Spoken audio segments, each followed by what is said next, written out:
They thought firing me was the end of my story. They forgot I owned the ground they were standing on. And in less than 24 hours, they'd be out on the street. I never imagined I'd be packing up my office at Andover Tech on a gray Thursday morning in Seattle, staring down at a cardboard box filled with the last 4 years of my life. The sleek corner suite I had worked my way into with missed holidays, sleepless product launches and boardroom battles, now felt hollow, as if it belonged to someone else entirely. Maxwell had spent years preparing for a day like this. Patience was his sharpest weapon. This wasn't just a termination. It was the opening move of a much larger game.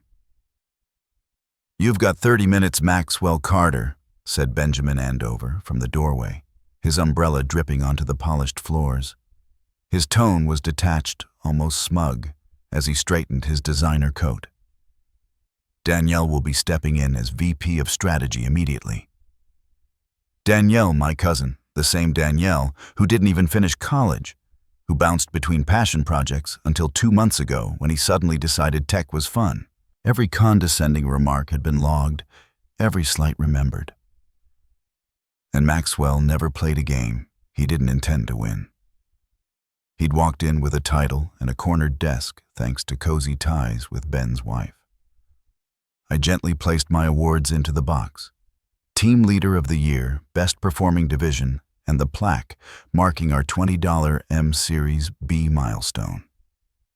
Each one a silent witness to the hours, the sacrifices, the grind tossed aside like they meant nothing. This wasn't just a termination. It was the opening move of a much larger game. The boardroom felt smaller than usual, suffocating under the weight of unspoken truths. "Oh, and your badge," Ben added, raising an eyebrow. "Security protocol. We can't take chances." I handed it over without hesitation, the corner of my mouth twitching. What he didn't know, what no one at Andover knew, was that I held the deed to the building through a quiet entity called Marlowe Ventures, a name borrowed from my grandmother. And Maxwell never played a game he didn't intend to win.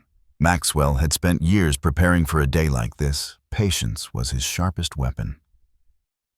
I was their landlord.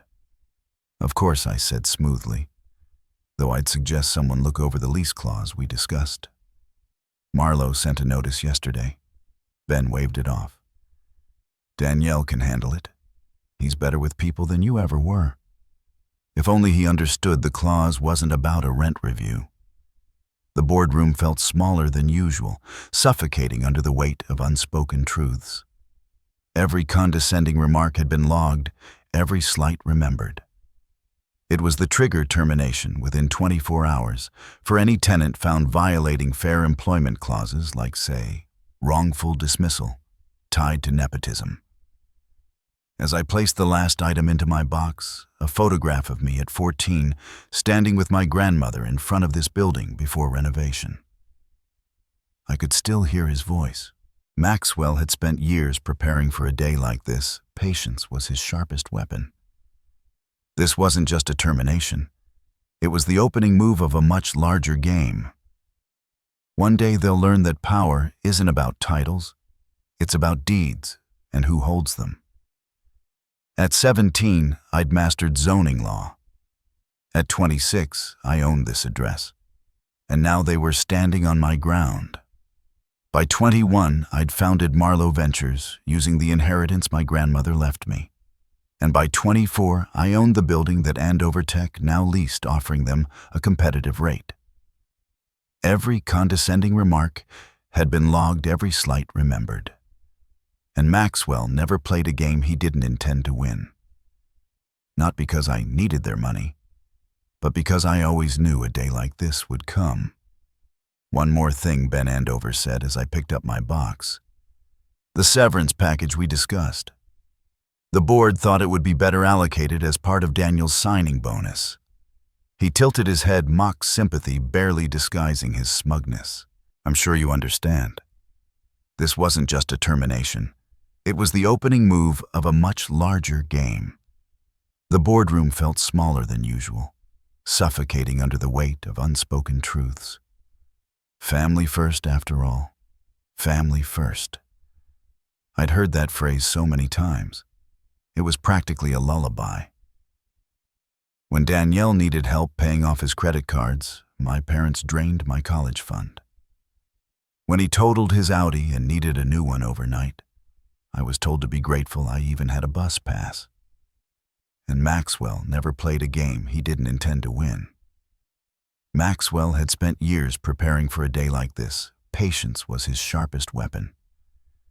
And when he decided he wanted my job, our parents called to gently remind me how selfish it would be to stand in his way. Of course, I replied, brushing past him. Family first. The elevator ride down was silent, but my thoughts moved quickly. By now, my attorney Naomi would have received my green light. The paperwork was ready. The boardroom felt smaller than usual, suffocating under the weight of unspoken truths. Every condescending remark had been logged, every slight remembered. The eviction notice would land on Andover Tech's legal desk by sunrise, citing a breach of the lease's ethics clause, wrongful dismissal, with documented evidence of nepotism, targeted rumors, and a hostile work environment. I had the receipts, every word, every meeting, every whisper. In the lobby, Danielle stood with Elaine Andover, perfectly poised in a tailored blush blazer.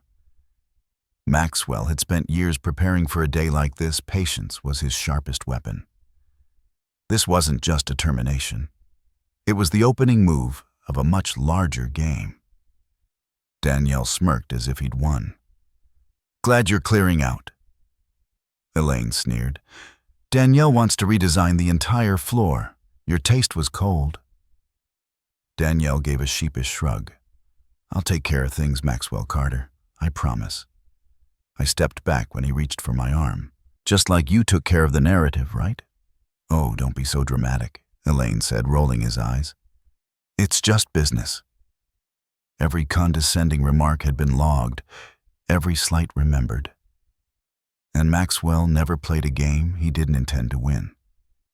Just like it wasn't personal when Danielle hinted I was emotionally unstable. Just like it wasn't personal when he spread lies about me flirting with clients. Just business. You're right, I said, my voice calm.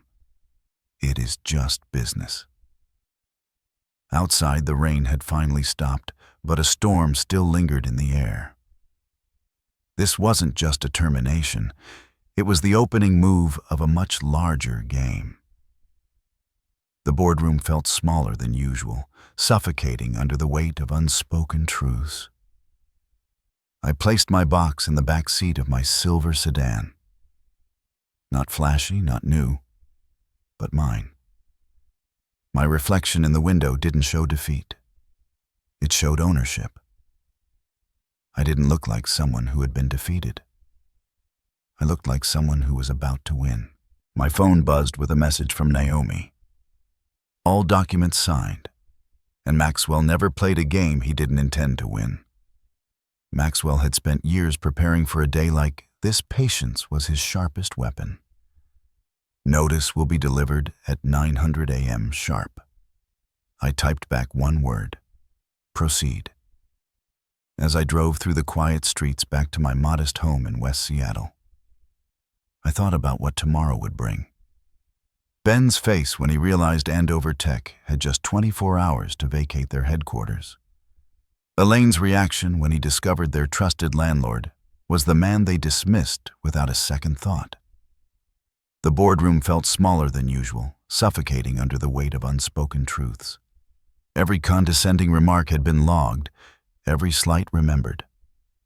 And Danielle, when he realized his shiny new office would be off limits before he had time to hang a single-frame diploma. But mostly I thought of my grandmother's voice. Real power doesn't come from the tallest tower. It comes from knowing the land underneath it is yours. When I pulled into my driveway, this was nothing flashy to suggest I owned one of the city's most valuable commercial properties. Maxwell had spent years preparing for a day like this. Patience was his sharpest weapon. This wasn't just a termination. It was the opening move of a much larger game. Just a small, quiet home, a carefully tended garden, a mailbox. With my name and others' buzz, a message from Danielle. No hard feelings, right? You get it's just business family brunch on Sunday. I didn't reply. This would be time for brunches and excuses later. For now, I had a job to do. Inside, I stepped into the real control center, my home office. Every condescending remark had been logged, every slight remembered. And Maxwell never played a game he didn't intend to win. This wasn't the sleek space I'd just been forced to leave behind. It was better. It was real. Heises sat the deed to the building, the founding documents of Marlowe Ventures, and the binders color-coded indexed of every shady meeting, every whisper of favoritism, every HR complaint brushed under the rug. I opened my laptop. First, an email to all Andover Tech employees scheduled for 8:55 a.m. This wasn't just a termination. It was the opening move of a much larger game. The boardroom felt smaller than usual, suffocating under the weight of unspoken truths. Please be advised that due to unforeseen circumstances, all staff are to work remotely until furthest notice. Building access will be suspended starting at 9:00 a.m. Next, the press release. Marlowe Ventures terminates lease with Andover Tech effective immediately due to documented ethical and contractual violations. Finally, I sent instructions to building security. Change all access codes. And Maxwell never played a game he didn't intend to win. Maxwell had spent years preparing for a day like this. Patience was his sharpest weapon. Locked down at 900, I aimed sharp. My phone buzzed once more, this time from my mother. Danielle explained everything. We're disappointed in how you handled this. I stared at the message, unreadable emotion churning quietly beneath the surface. Then I turned back to my screen. I wasn't done yet. Why couldn't you just support your cousin? I placed the phone face down on my desk. The boardroom felt smaller than usual, suffocating under the weight of unspoken truths. Every condescending remark had been logged, every slight remembered. Tomorrow they'd understand all of them.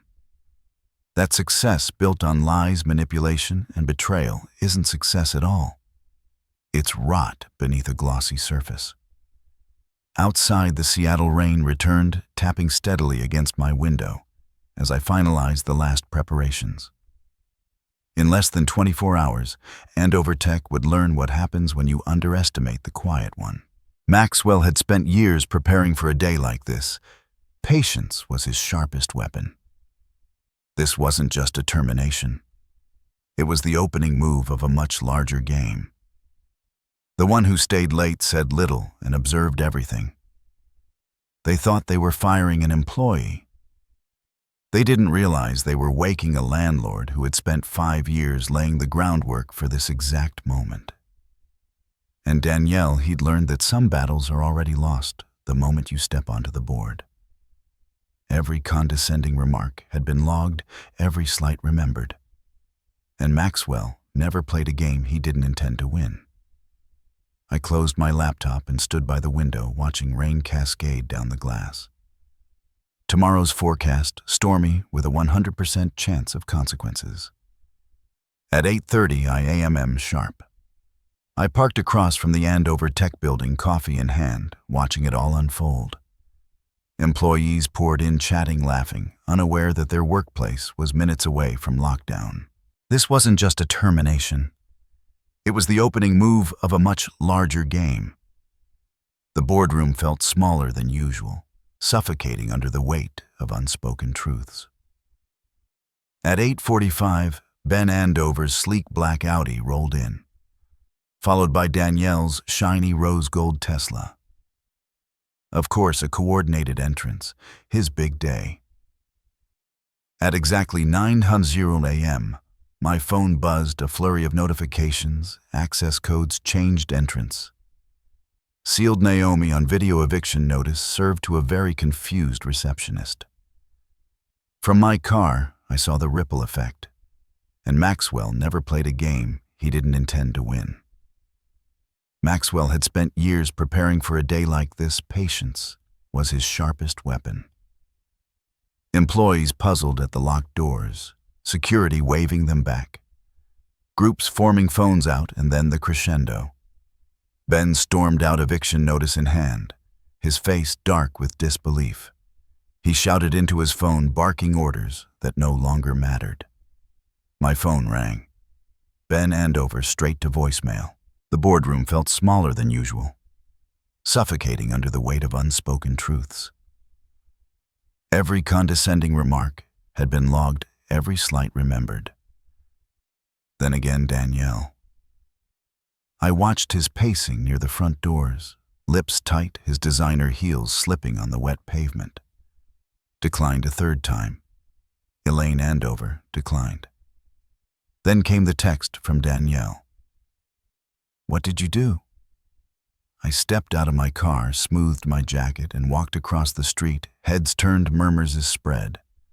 Maxwell had spent years preparing for a day like this. Patience was his sharpest weapon. This wasn't just a termination. It was the opening move of a much larger game. Ben spotted me, eyes narrowing as recognition hit. You, he growled, eviction notice crumpled in his fist. Marlowe Ventures. It's you. I smiled, voice calm. Good morning, Mr. Andover. I see you've received the notice regarding the lease termination, I said calmly. Ben held up the document, face flued. This is outrageous. Every condescending remark had been logged, every slight remembered. And Maxwell never played a game he didn't intend to win. You can't just kick us out.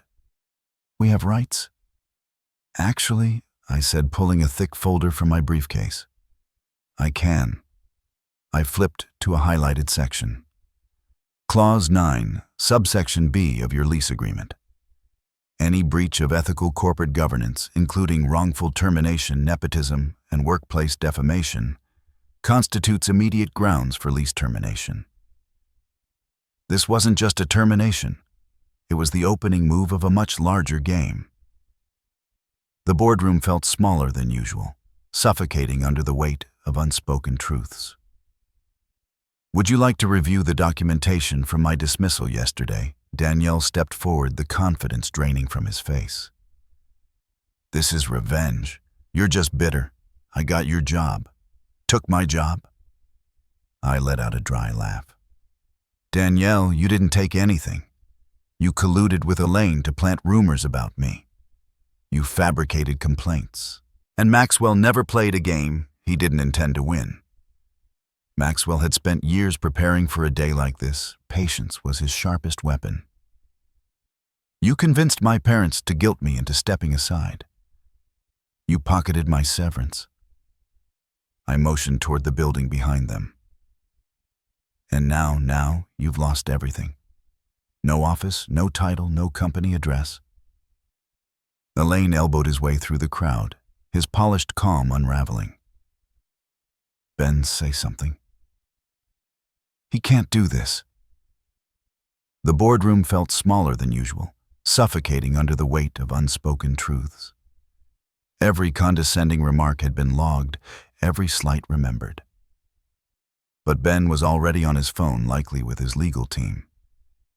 And as I watched his expressions sync with each word, I knew they were confirming what I already knew. The eviction was airtight, and Marlowe Ventures held every right to enforce it. 24 hours, I announced, my voice carrying over the murmuring crowd. That's how long Andover Tech has to vacate the building. Maxwell had spent years preparing for a day like this. Patience was his sharpest weapon.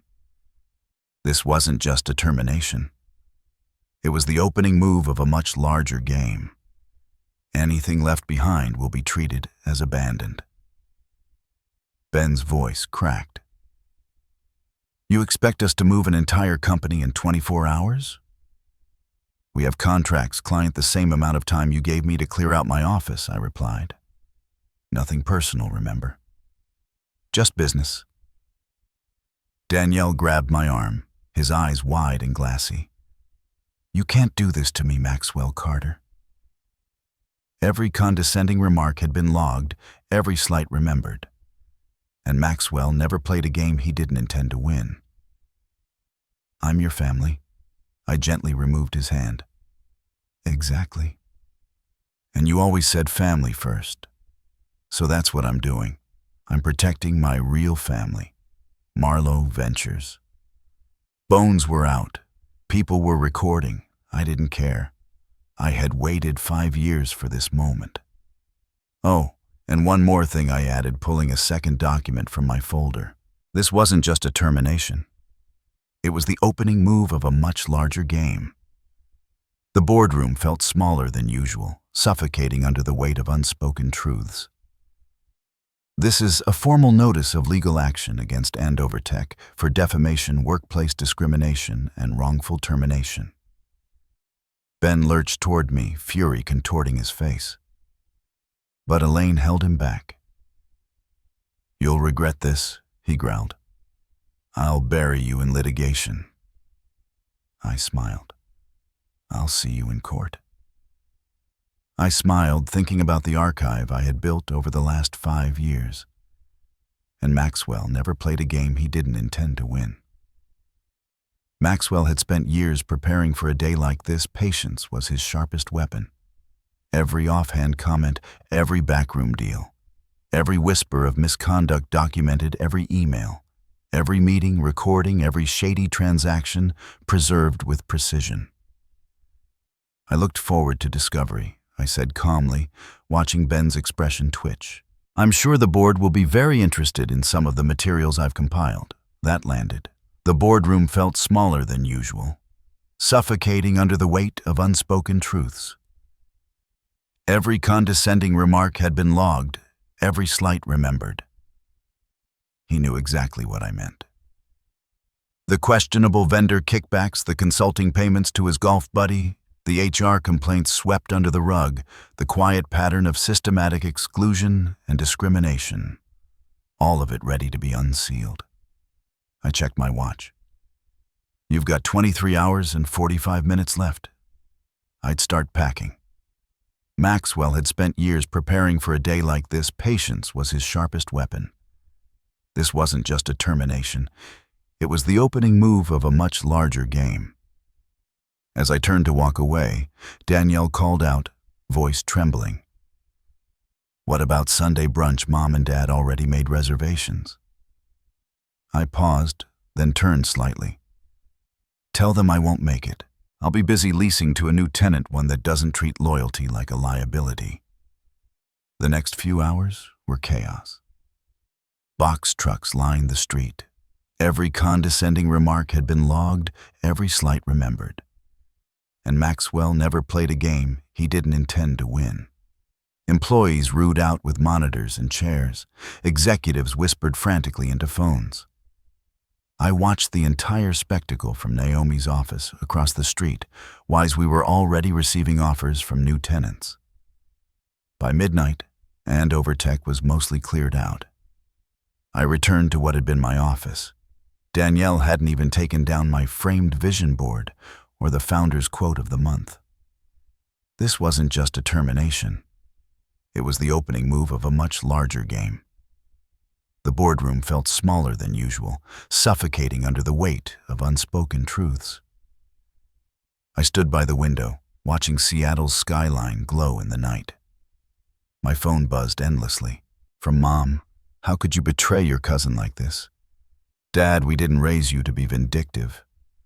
Daniela, you've destroyed everything. But one message made me pause and smile. It was from my grandmother, sent from my late grandfather's old number. And Maxwell never played a game he didn't intend to win. Maxwell had spent years preparing for a day like this. Patience was his sharpest weapon. He would be so proud. You're the only one who understood what real power looks like. The next morning, headlines exploded. Andover Tech evicted in corporate scandal. Family feud erupts into business blow-up. But my favorite Marlowe Ventures steps into the spotlight. The quiet force behind Seattle's property boom. The boardroom felt smaller than usual, suffocating under the weight of unspoken truths. Every condescending remark had been logged, every slight remembered. The article praised our strategic property acquisitions and long-term vision, naming the Andover building as just one piece of a much larger portfolio. A week later, I received a dinner invitation, not from my parents, but from my grandmother.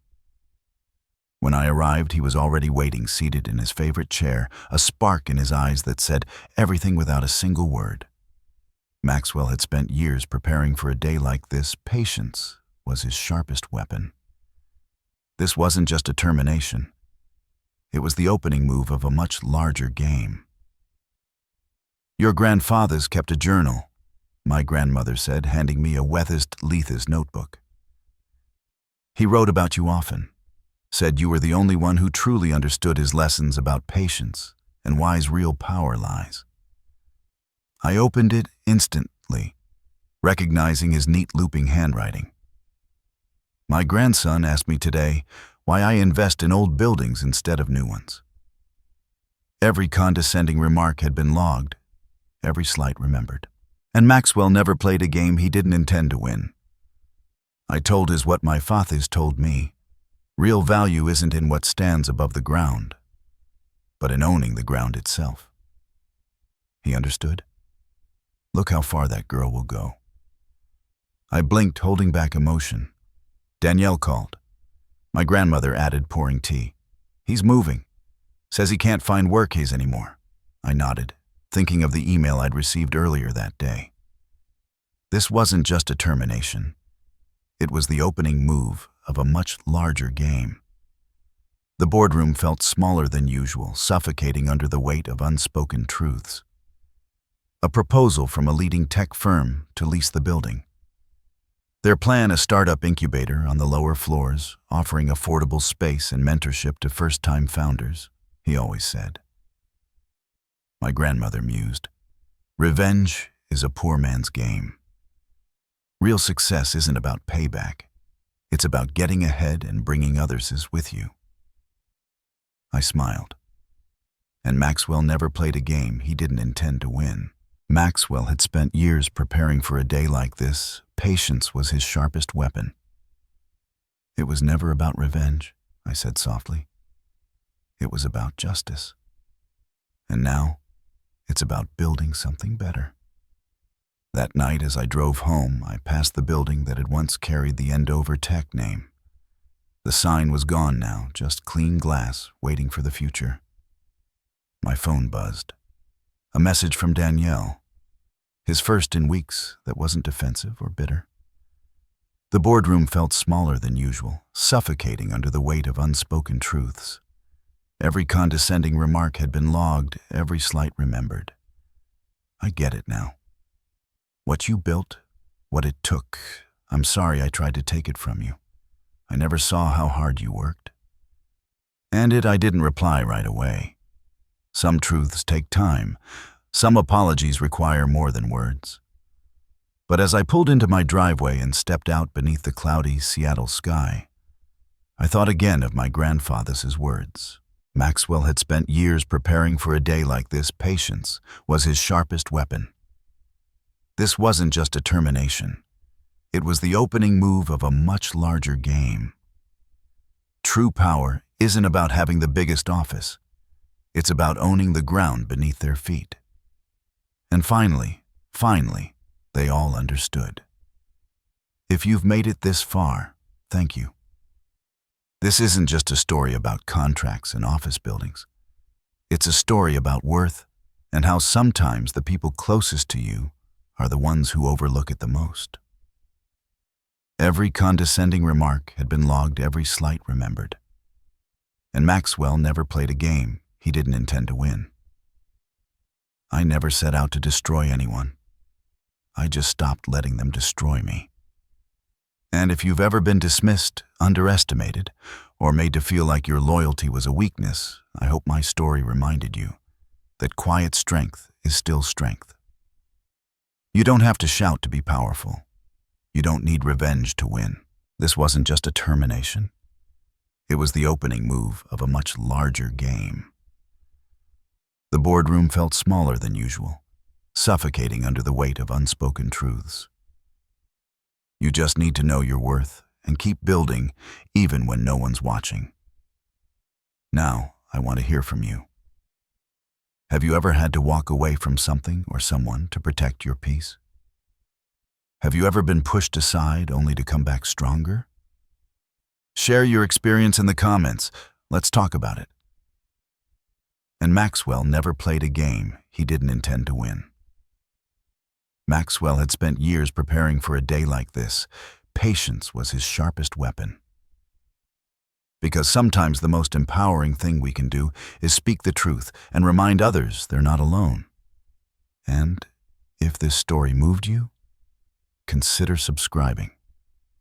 The boardroom felt smaller than usual, suffocating under the weight of unspoken truths. Every condescending remark had been logged, every slight remembered.